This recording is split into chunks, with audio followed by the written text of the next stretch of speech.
ओम नमः शिवाय। हर हर महादेव। बोलो शंकर भगवान की जय। नमस्कार दोस्तों, स्वागत है आपका मेरे YouTube चैनल आर के भक्ति में। भक्तों, मैं आज आपको श्रावण मास महात्म में 27वां अध्याय सुनाऊंगा, जिसमें कि कर्क संक्रांति और सिंह संक्रांति में किए जाने वाले कार्यों का वर्णन है। तो आइए भक्तों, हम अपनी कथा को आरंभ करते हैं। जो भक्त हमारे चैनल पर नए आए हैं वो हमारे चैनल को सब्सक्राइब जरूर करें, वीडियो को लाइक करें और कमेंट में हर हर महादेव ओम नमः शिवाय अवश्य लिखें। बोलो शंकर भगवान की जय।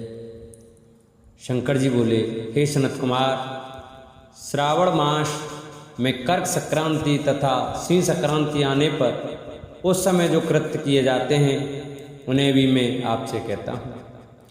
कर्क संक्रांति तथा सिंह संक्रांति के बीच की अवधि में सभी नदियां रजस्वला रहती हैं, अतः समुद्र गामिनी नदियों को छोड़कर उन सभी में स्नान नहीं करना चाहिए।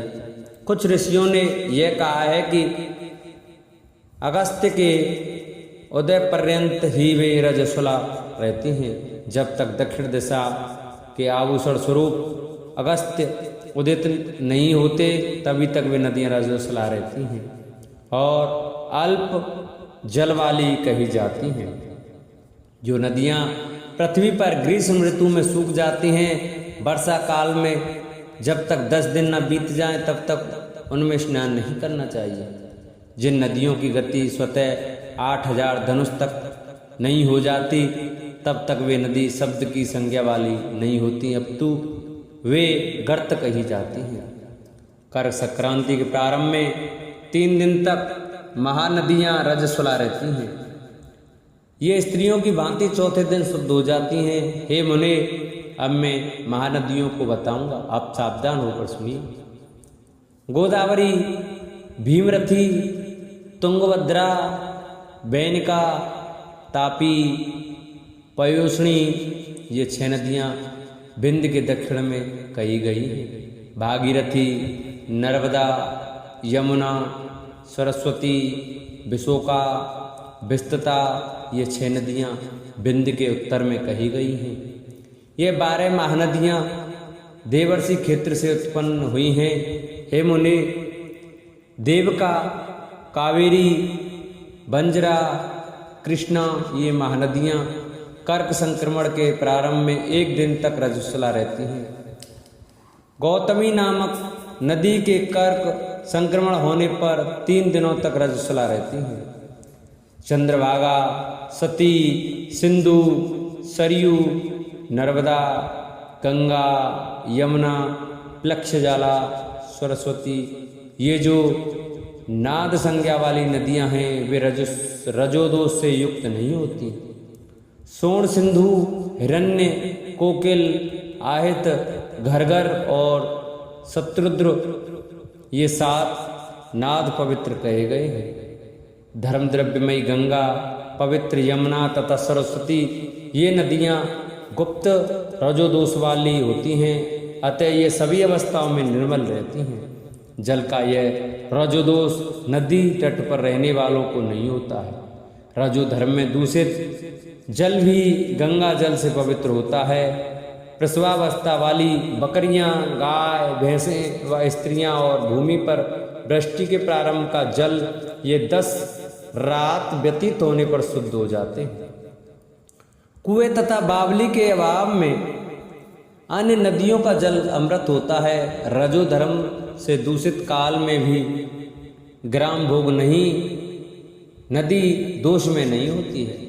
दूसरे के द्वारा भरवाए गए जल में रजोदोष नहीं होता है। उपाकर्म में, उत्सर्ग कृत्य में, प्रातःकाल के स्नान में, विपत्तियों में, सूर्य ग्रहण काल में तथा चंद्र ग्रहण काल में रजोदोष नहीं होता है। हे सनत कुमार, अब मैं सिंह संक्रांति में गौ प्रसव के विषय में कहूँगा।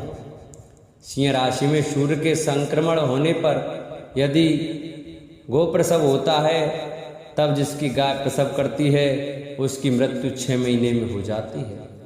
मैं इसकी शांति भी बताऊंगा जिससे सुख प्राप्त होता है। प्रसव करने वाली उस गाय को उसी क्षण ब्राह्मण को दे देना चाहिए। उसके बाद घृत मिश्रित काली सरसों से होम करना चाहिए।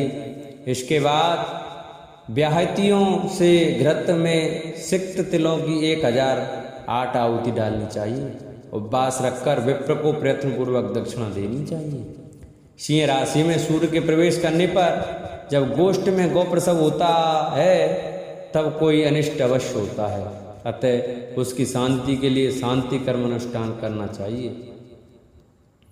अस्य वाम में सूक्त से तथा तद विष्णु इस मंत्र से तिल तथा घृत से 108 आहुति देनी चाहिए और मृत्युंजय मंत्र से 10,000 आहुति डालनी चाहिए। उसके बाद श्री सूक्त से अथवा शांति सूक्त से स्नान करना चाहिए। इस प्रकार किए गए विधान से कभी भी भय नहीं होता। इसी प्रकार यदि श्रावण मास में घोड़ी दिन में प्रसव करे तो इसके लिए भी शांति कर्म करना चाहिए। उसके बाद दोष नष्ट हो जाता है। हे सनत कुमार, अब मैं कर संक्रांति में, सिंह संक्रांति में तथा श्रावण मास में किए जाने वाले सुप्रद दान का वर्णन करूंगा। सूर्य के कर्क राशि में स्थित होने पर घृत धेनु का दान तथा सिंह राशि में स्थित होने पर स्वर्ण सहित छत्र का दान श्रेष्ठ कहा जाता है तथा श्रावण मास में दान अतिश्रेष्ठ फल देने वाला कहा गया है। भगवान श्रीधर की प्रसन्नता के लिए श्रावण मास में घृत कुंभ, घृत धेनु तथा फल विद्वान ब्राह्मण को प्रदान करने चाहिए। मेरी प्रसन्नता के लिए श्रावण मास में किए गए दान अन्य मासों के दानों की अपेक्षा अधिक अक्षय फल देने वाले होते हैं। 12 महीनों में इसके समान अन्य मास मुझको प्रिय नहीं है। जब श्रावण मास आने को होता है तब मैं उसकी प्रतिज्ञा करता हूँ। जो मनुष्य इस मास में व्रत करता है वह मुझे परम प्रिय होता है, क्योंकि चंद्रमा ब्राह्मणों के राजा हैं, सूर्य सभी के प्रत्यक्ष देवता हैं। ये दोनों मेरे नेत्र हैं। कर्क तथा सिंह की दोनों संक्रांतियाँ जिस मास में पड़े उससे बढ़कर किसका मातम होगा। जो मनुष्य इस श्रावण मास में पूरे महीने प्रातःकाल स्नान करता है वह 12 महीनों के प्रातः स्नान का फल प्राप्त करता है।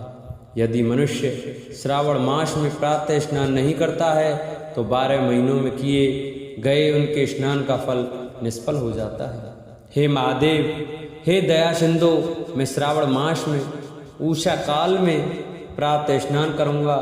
हे प्रभु, मुझे विघ्न रहित कीजिए। प्रातः स्नान करके शिव जी की पूजा करके श्रावण मास की सत्कथा का प्रतिदिन भक्तिपूर्वक श्रवण करना चाहिए। बुद्धिमान व्यक्ति इस प्रकार से ही मास व्यतीत करता है। अन्य मासों की प्रवृत्ति पूर्णमासी प्रतिपदा से होती है, किंतु इस मास की प्रवृत्ति अमावस्या की प्रतिपदा से होती है। श्रावण मास की कथा के मातम का वर्णन भला कौन कर सकता है। इस मास में व्रत, स्नान, कथा श्रवण आदि से जो 7 प्रकार की बंध्या स्त्री होती है वह भी सुंदर पुत्र प्राप्त करती है। विद्या चाहने वाला विद्या प्राप्त करता है।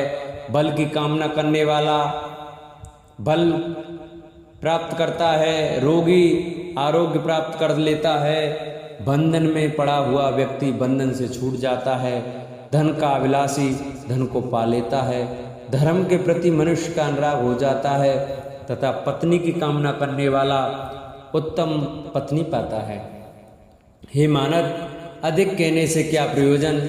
मनुष्य जो जो चाहता है उसको पा लेता है और मृत्यु के बाद मेरे लोक को पाकर मेरे सानिध्य में आनंद प्राप्त करता है। कथा सुनाने के बाद वस्त्र, आभूषण आदि से कथा वाचक की विधिवत पूजा करनी चाहिए। जिसने वाचक को संतुष्ट कर दिया उसने मानो मुझ शिव को प्रसन्न कर दिया।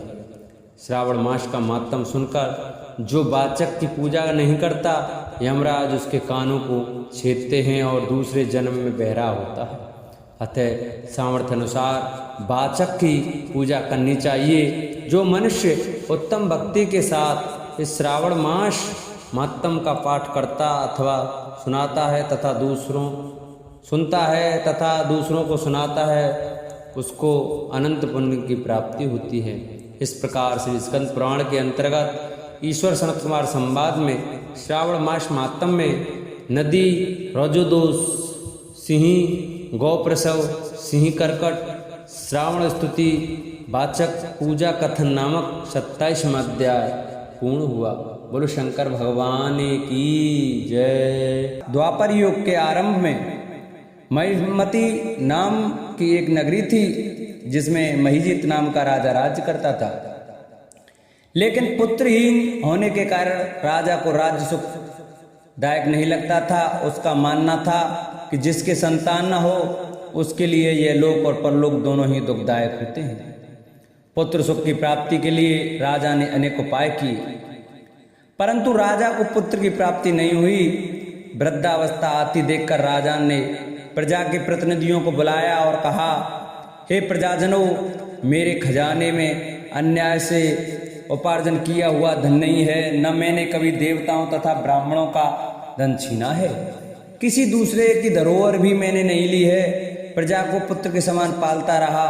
मैं अपराधियों को पुत्र तथा बांधवों की तरह दंड देता रहा, कभी किसी से घृणा नहीं की। सबको समान माना है, सज्जनों की सदा पूजा करता हूँ। इस प्रकार धर्मयुक्त राज करते हुए भी मेरे पुत्र नहीं हैं, सो मैं अत्यंत दुख पा रहा हूँ। इसका क्या कारण है? राजा महिजीत की इस बात को विचारने के लिए मंत्री और प्रजा के प्रतिनिधि वन को गए। वहां बड़े बड़े ऋषि मुनियों के दर्शन किए। राजा की उत्तम कामना की पूर्ति के लिए किसी श्रेष्ठ तपस्वी मुनि को देखते फिरते रहे। एक आश्रम में उन्होंने एक अत्यंत वयोवृद्ध धर्म के ज्ञाता, बड़े तपस्वी, परमात्मा में मन लगाए हुए, निराहार, जितेंद्रिय, जितात्मा, जितक्रोध, सनातन धर्म के गूढ़ तत्वों को जानने वाले, समस्त शास्त्रों के ज्ञाता महात्मा लोमश मुनि को देखा, जिनका कल्प के व्यतीत होने पर एक रोम गिरता था। सबने जाकर ऋषि को प्रणाम किया। उन लोगों को देखकर मुनि ने पूछा कि आप लोग किस कारण से आए हैं? निसंदेह मैं आप लोगों का हित करूंगा। मेरा जन्म केवल दूसरों के उपकार के लिए हुआ है, इसमें संदेह मत करो। लोमस ऋषि के ऐसे वचन सुनकर सब लोग बोले, हे महर्षि, आप हमारी बात जानने में ब्रह्मा से भी अधिक समर्थ हैं, अतः आप हमारे संदेह को दूर कीजिए। महिष्मती पुरी का धर्मात्मा राजा महिजीत प्रजा का पुत्र के समान पालन करता है, फिर भी वह पुत्रहीन होने के कारण दुखी है। उन लोगों ने आगे कहा कि हम लोग उसकी प्रजा हैं, अतः उसके दुख से हम भी दुखी हैं। आपके दर्शन से हमें पूर्ण विश्वास है कि हमारा यह संकट अवश्य दूर हो जाएगा, क्योंकि महान पुरुषों के दर्शन मात्र से अनेक कष्ट दूर हो जाते हैं। अब आप कृपा करके राजा के पुत्र होने का उपाय बतलाइए। ऐसी वार्ता सुनकर ऋषि ने थोड़ी देर के लिए नेत्र बंद किए और राजा के पूर्व जन्म का वृत्तांत जानकर कहने लगे कि यह राजा पूर्व जन्म में एक निर्धन वैश्य था। निर्धन होने के कारण इसने कई बुरे कर्म किए। यह एक गांव से दूसरे गांव व्यापार करने जाया करता था। एक समय ज्येष्ठ मास के शुक्ल पक्ष की द्वादशी के दिन मध्याह्न के समय वह जबकि 2 दिन से भूखा प्यासा था, एक जलाशय पर जल पीने गया। उसी स्थान पर एक तत्काल की ब्याई हुई प्यासी गौ जल पी रही थी। राजा ने उस प्यासी गाय को जल पीते हुए हटा दिया और स्वयं जल पीने लगा। इसलिए राजा को यह दुख सहना पड़ा। एकादशी के दिन भूखा रहने से वह राजा हुआ और प्यासी गौ को जल पीते हुए हटाने के कारण पुत्र वियोग का दुख सहना पड़ रहा है। ऐसा सुनकर सब लोग कहने लगे कि हे ऋषि, शास्त्रों में पापों का प्रायश्चित भी लिखा है, अतः जिस प्रकार राजा का यह पाप नष्ट हो जाए, आप ऐसा उपाय बताइए। लोमश मुनि कहने लगे कि श्रावण शुक्ल पक्ष की एकादशी को, जिसे पुत्रता एकादशी भी कहते हैं, तुम सब लोग व्रत करो और रात्रि को जागरण करो, तो इससे राजा का यह पूर्व जन्म का पाप अवश्य नष्ट हो जाएगा, साथ ही राजा को पुत्र की अवश्य प्राप्ति होगी। लोमस ऋषि के ऐसे वचन सुनकर मंत्रियों सहित सारी प्रजा नगर के को वापस लौट आई और जब श्रावण शुक्ल एकादशी आई तो ऋषि के आज्ञा अनुसार सबने पुत्रदा एकादशी का व्रत और जागरण किया। इसके पश्चात द्वादशी के दिन उसके पुण्य का फल राजा को दिया। उस पुण्य के प्रभाव से रानी ने गर्भ धारण किया और प्रसव काल समाप्त होने पर उसके एक बड़ा तेजस्वी पुत्र उत्पन्न हुआ। इसलिए इस श्रावण शुक्ल एकादशी का नाम पुत्रदा पड़ा। अतः संतान सुख की इच्छा हासिल करने वाले इस व्रत को अवश्य करें। इस कथा को पढ़ने तथा सुनने तथा इसके माध्यम को सुनने से मनुष्य सब पापों से मुक्त हो जाता है और इस लोक में संतान सुख भोगकर परलोक में स्वर्ग को प्राप्त होता है। इसके सुनने मात्र से ही वाजपेयी यज्ञ का फल मिलता है। ऐसी इस एकादशी की पावन महिमा है। तो भक्तों, जिन भक्तों को हमारी वीडियो अच्छी लगी हो, हमारी कथित कथा अच्छी लगी हो, वो हमारी वीडियो को ज़्यादा से ज़्यादा शेयर करें, चैनल को सब्सक्राइब करें और हमारे चैनल पर नए जुड़े हैं वो हमारे चैनल को सब्सक्राइब करके बेल आइकन ज़रूर दबाएं, जिससे कि हम जो भी नई वीडियो डालें उसका नोटिफिकेशन आप तक ज़रूर पहुँचे। बोलो विष्णु भगवान की जय, बोले एकादशी मात की जय।